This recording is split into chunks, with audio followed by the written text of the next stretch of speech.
Good evening, ladies and gentlemen, and welcome to another episode of Chisel with Charles. If you haven't done so already, please consider hitting that subscribe button.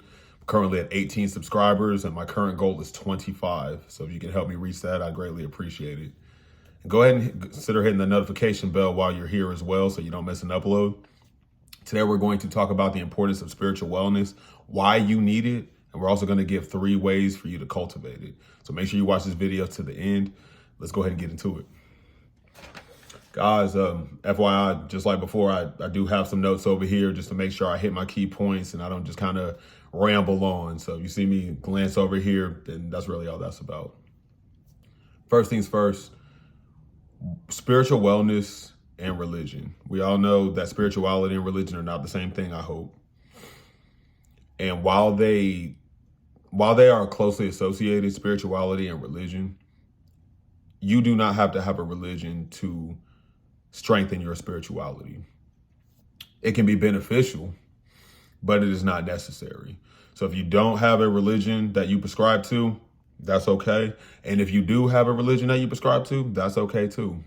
So now that we have that disclaimer out of the way, what is spiritual wellness?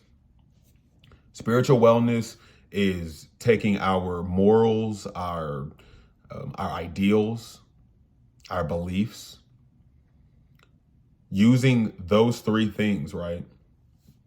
Our beliefs, our morals, and our ideals to connect to our inner selves, to connect with others, to connect with nature, and to connect with the universe or a higher power, whatever it is you believe in. So guys, why should you care about this, right? Okay, why should I even care? Why is it? Because guys, practicing your spiritual wellness, first of all, it offers so many different benefits, and we're going to go into some of those here in just a moment. This is just a handful of them because there's far too many for me just to, for me to be able to go into detail about each one in, a limited time frame. However, let's see where we're at here. Yes, you should care about this, guys, because what you believe is going to shape how you view the world, how you see things, right? So our belief systems and what we believe is our compass. It is our guiding light. This is why our spiritual wellness is important, and this is why we want to nourish it. I do not mean to be morbid, to be dark, to be somber, but the fact of the matter is our time is finite. We are all going to die someday. That's just what it is. There's nothing we can do about it. So by practicing our spiritual wellness, by strengthening our spiritual wellness, it can help us be more at peace, be more at calm. It can give us clarity. It can help us improve our connections and our relationships with other people. And overall, just be a happier individual. Who wouldn't want that, right? Okay, Charles, all this sounds good. It all sounds magical. Okay, that's great. So I'm sure it's probably some crazy process, right? Like, how do I even nourish my spiritual wellness? How do I even do any of this? Like, it's crazy hard, right? Guys, there are different methods. There's different ways for you to do it. Like I said, there's a whole laundry list of ways for you to practice and cultivate spiritual wellness. So remember that what works for you might not work for me. And what works very well for me might work very well for you, but then might just kind of work so-so for him or for her.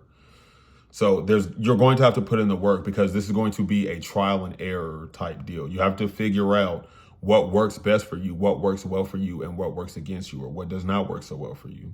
The only way to learn that is not by reading a book. It is by putting it into practice. Those are the 2 things you're going to have with anything, right? Time and consistency. Time and then practice, and practice some more. What you put in is what you're going to get out of it. So if you want the best results, you want the best. You want the optimal results. You want the top tier, top of the line, right? I mean, you're in control of that. It depends on what you're willing to put in. Moving on here. Okay, so we're actually going to go ahead and we're going to discuss the 3 ways for us to cultivate our spiritual wellness to help strengthen it. Number 1, and I bolded it, practicing gratitude. You might have mom, dad, grandma, son, brother, sister, daughter, dog, somebody or something that is dependent on you or that relies on you, right? Then there's, you got your boys, you have TikTok and Reddit. Reddit was a bad one for me. But I know a lot of people, TikToks, just social media in general, Instagram, Facebook, all that stuff. And all these things take time away from us, right? It is easy just between work and school and all those things that I listed before. It is easy to lose track of time and therefore to take things for granted. Guys, let's take life, for example. When I wake up in the morning, the very first thing I do is I reach for my water bottle. That's the first thing I do. I drink some water. I wake myself up. Water, it activates your internal organs. It gets you alert. It gets things moving around, right? You can roll out of bed. You can get on your knees and you can give praise to the Most High God, Jehovah. Or you can, or whoever it is you believe in. You can pray to the universe. You can just give thanks. I'm thankful for this and this and that and this. And, or you could do something such as just rolling out of bed and, hey, maybe just, I'm gracious. My body works. I got all my fingers and my toes. Man, I'm gonna pump out 10 push-ups, looking at my physical. I'm going to do that. There's many different ways to do it. But guys, life is so easy to take for granted. So, and like I said before, our time is finite. So practicing gratitude, right? Number 2, meditating. In addition to practicing the gratitude and just being grateful for being alive. Because remember, you woke up this morning, right? But that doesn't mean that means somebody else in the world was not afforded that same opportunity. That's just the way it is. Sorry, going forward, meditating. So meditation, guys, I'm sure we have some idea or some vision of what meditating looks like. There's different forms of meditation, right? But meditating basically centers around focusing and being mindful and present in the moment. And then if you feel your awareness is drifting somewhere else, just don't let your mind wander. Just bring your awareness back and bring your focus back to the moment.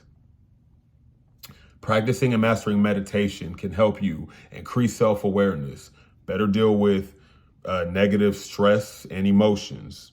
It can help boost creativity, which I did not know about. What's another one I have here? Improve memory, help protect against mental health issues, and increase patience. I had to make sure I wrote all those down because those already right there were some pretty key ones that I know that I still, to this day, I'm struggling with them. But remember, guys, it's a journey. So just keep working and being better the next day than you were the previous day. The last bullet point we're going to touch on, though, is spending time in nature. Spending time in nature, guys, going outside, looking up at the sky, appreciating the clouds, maybe the wind. You can hear, the sounds of traffic a few streets over. You hear a car going by or something like that. That's not really nature, but that's just it's all happening. You know what I mean? Grounding is I think is one of the best ways for you to connect with nature, for you to go outside and you're barefoot, you feel the blades of grass in between your toes, or maybe you go to the beach, you feel the sand, but going outside, feeling the blades of grass in between your toes, touching a tree, closing your eyes, taking some deep breaths.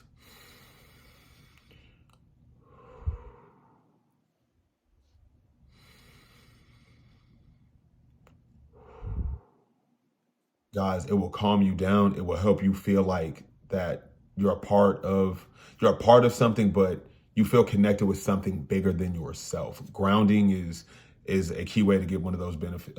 Is a key way of getting those benefits, though. Connecting with nature helps with lowering anxiety, depression, and stress levels, while welcoming feelings of calm, peace, comfort, creativity, and enhanced concentration. So guys, the video is 10 minutes long. It ran a little bit longer than I expected. If you're still here with me, I thank you. Thank you for giving me some of your valuable time today. If you have not done so already, guys, please like the video, jump in the comment section, any thoughts, opinions, potential topics you'd like to see discussed in a future video. Subscribe to the channel. Like I said, guys, I'm at 18 subscribers and I'm trying to get to 25 right now. If you can help me with that, I would truly appreciate it. And if you haven't done so, go ahead and hit the notification icon so you don't miss an upload. You keep leveling up with the rest of us. Until the next time, guys, peace, love, clarity, positive energy. I'm praying these things to you and unto you. Stay prayed up, stay blessed, stay humble, stay safe, stay real. I'll see you on the next video, and I'm out. Salute.